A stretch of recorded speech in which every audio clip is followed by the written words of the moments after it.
I think the Secretary of State's letter sets it out in copious detail on local and international basis. I'm asking you, though, Minister. I'm asking you. I'll just find the Secretary of State's letter and read it to you.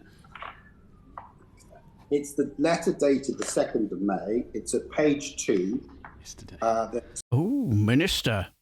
Someone's got all his ducks in a row to prove how benefit sanctions from the DWP has a really positive effect on their customers. Watch out, David Linden. Our Guy Opperman, Minister for the Employment Department for Work and Pensions, has you in his sights. See, this is what happened in this week's Work and Pensions Committee meeting, where they were scrutinising the plan for jobs and employment support. How long before our SNP MP for Glasgow East, David Linden, was getting under the already under the weather Guy Opperman's skin, who told everyone at the start that he wasn't up for much of a fight, but if you're any Labour MP and that troublesome SNP MP, wherever he is, you're all going to get it both barrels. Well, you can imagine what his mood was like when David Linden poked holes into the idea that us customers will thank our work coaches for threatening to sanction us. And if you have any negative experience with the DWP, get ready for your temperature to absolutely hit the roof. So you have been warned. The government, after a degree of resistance, finally published its own research last month that showed largely that sanctions are not effective. Can I ask, therefore, on what basis was the decision made in the spring budget to therefore strengthen sanctions? Well, I think you misunderstand the nature of the FOI proceedings that were involved, and you misunderstand the decision-making of the previous Secretary of State, Bar 1, in respect of a draft report. But clearly, this Secretary of State has taken a different approach and decided to publish the report.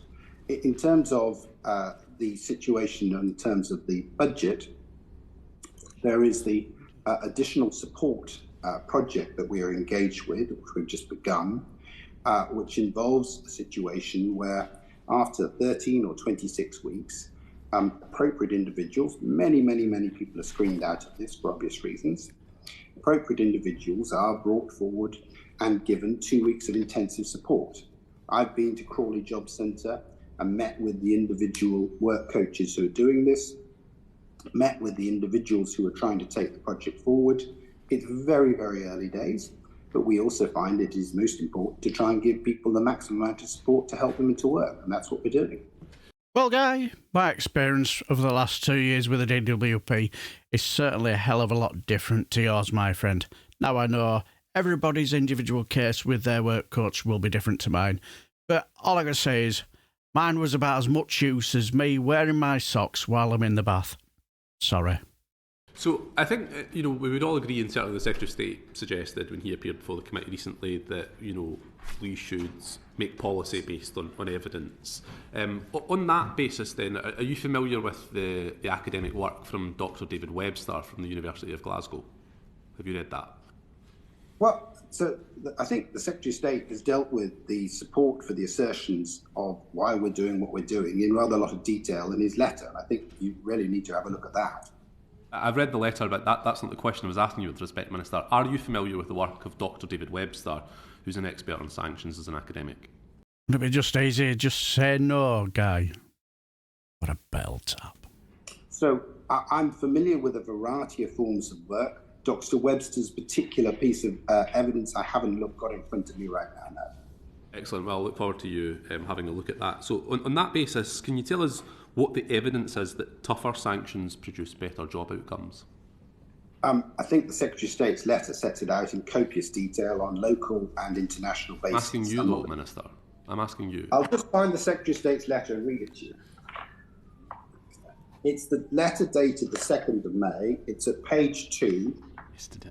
There's 4 different footnotes, and it goes on for 2 pages. Yeah, Minister, that hasn't been circulated to the committee yet, so I think we'll have a look at that. Can I then move on and ask you? I'm so sorry. I think you find it has. And if the Chairman genuinely is saying that the Secretary of State's letter sent yesterday to the Secretary of State was not communicated, then I'd really like to know.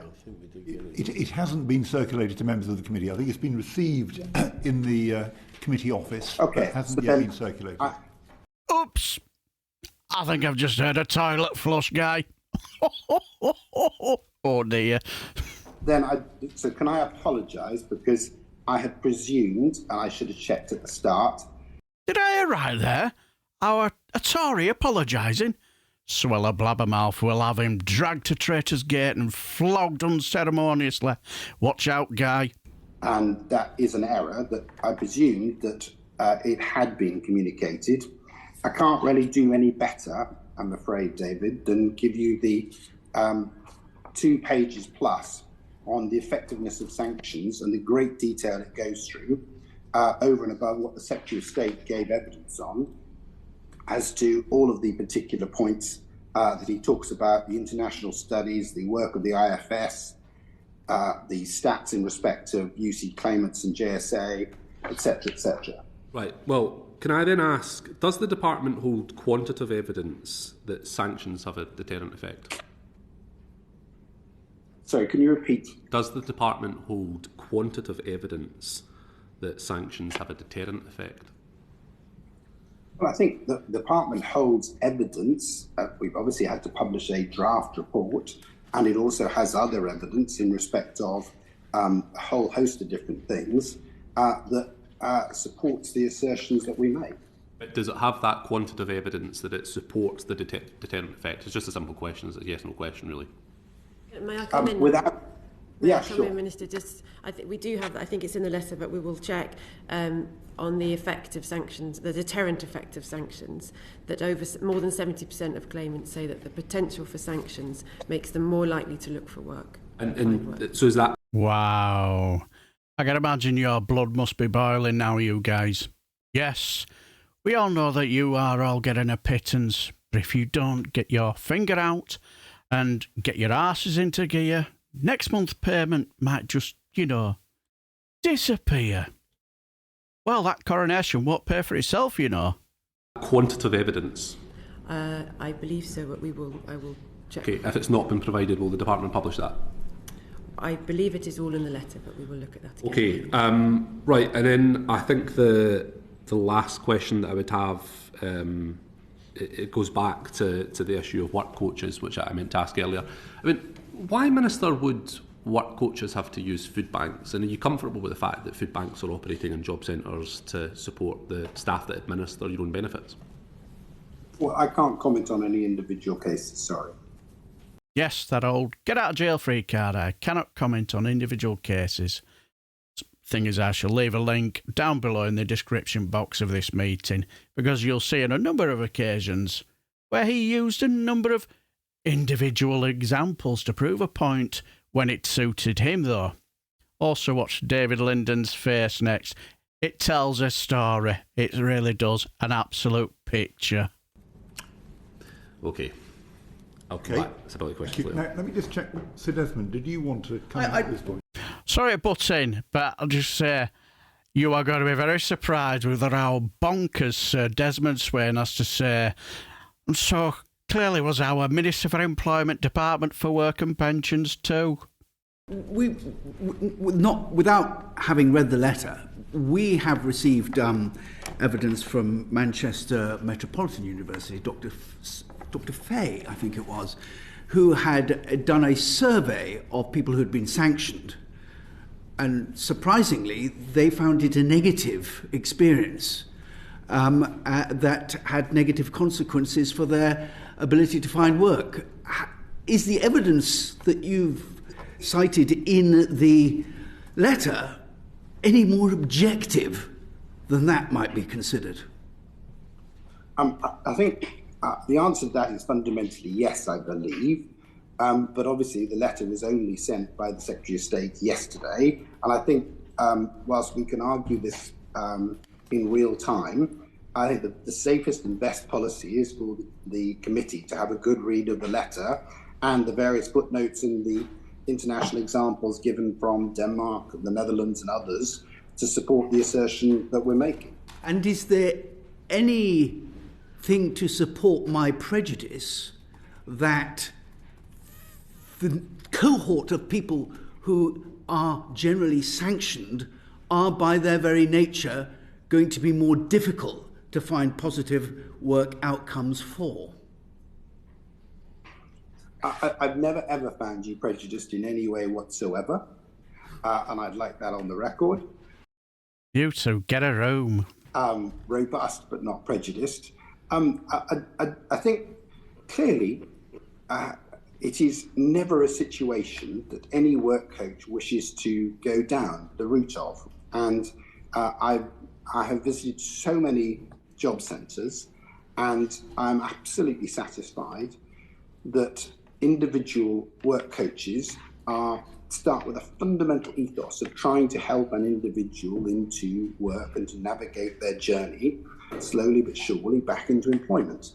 And I don't think it's right to label any individual better or worse by reason of the journey they've been on. And I'm not certainly going to go down that route. Please do, Guy. Oh, please do. All right, then. I shall do it for you. Clearly, you didn't meet my work coach then, because I was threatened with sanctions on a number of occasions. Not because I was difficult or lazy. It was because basically she was just shit. I'll say, for somebody who worked outside for 30 years for the council, and all my qualifications were mainly stuff to do with like manual handling and heavy lifting and all that, then I had to have a 3.5-hour emergency spinal operation and suffered incredibly bad nerve damage, and my mobility is now practically knackered.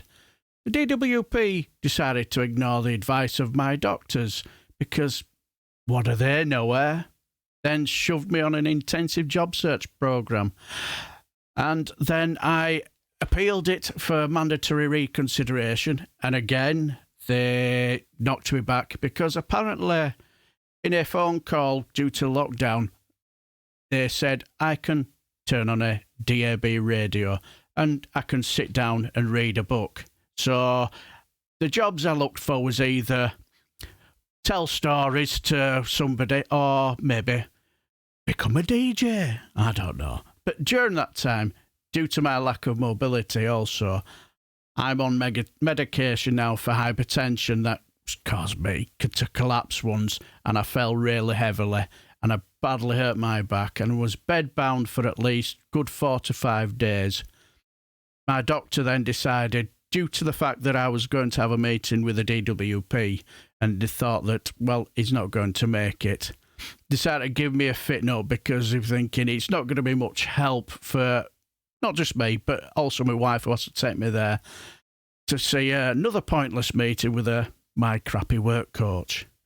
My wife went straight to the job centre, handed in the fit note, and they rejected it. But yeah, they're apparently working hard for a positive outcome on my situation.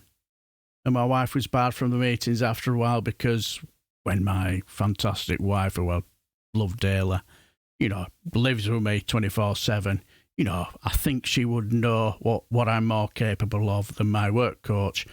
She was told she was putting me down, and I must be positive. When I repeated the same thing to her that my wife told her, after she was barred, she accused me of putting barriers in her way.